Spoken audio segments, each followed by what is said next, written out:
সেইজন ব্যক্তি তেওঁৰ নাম হৈছে দুদু খান, বৰপেটাৰ শিলাত ঘৰ, মানে কি এই ভেল্লাৰ পৰা অলপমান দূৰত আৰু।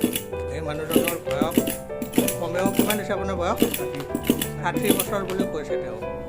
এতিয়া যিয়ে নহওক তেওঁৰ হাতৰ কৰ্ম চাওক, এই কৰ্মৰ জৰিয়তেও এটা পৰিয়াল চলাই আছে। এই মানুহজনক চাওক, তেওঁৰ হাতৰ কৰ্ম মানে ইমান নিখুঁত, দেখিলে বহুত ভাল লাগে। মানে এওঁ পেইণ্টিঙৰ কাম কৰে, এইটো নাম্বাৰিং মাৰি আছে, মানে মেচিন নহ'লেও হয় আৰু হাত কৰি মেচিন।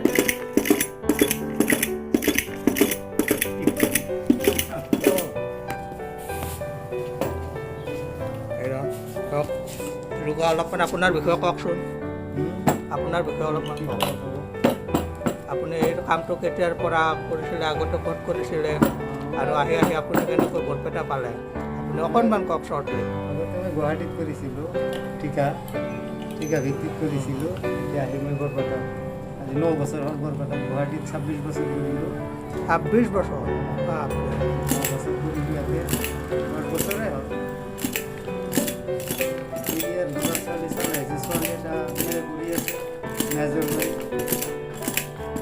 ছোৱালী বিয়া দিলোঁ, ল'ৰা এটা। আপোনাৰ এনে ঘৰত বাহিৰা ইনকাম কি আছে? বাহিৰা ইনকাম নাই, খেতি বাতি আছে। খেতি বাতি? আপুনি চৰকাৰৰ পৰা কিবা সাহাৰ্য পাইছেনে? চৰকাৰৰ পৰা পোৱা নাই, একো পোৱা নাই। পোৱা নাই। আপোনাৰ ল'ৰা এটা ল'ৰা কিবা কৰেনে তেওঁ? তেওঁ এনেই আৰু পাছ কৰি ঘৰত আছে। ঠিক আছে, আপোনাৰ ভিডিঅ'টো চাই বহুত ভাল লাগিল, ধন্যবাদ আপোনাক।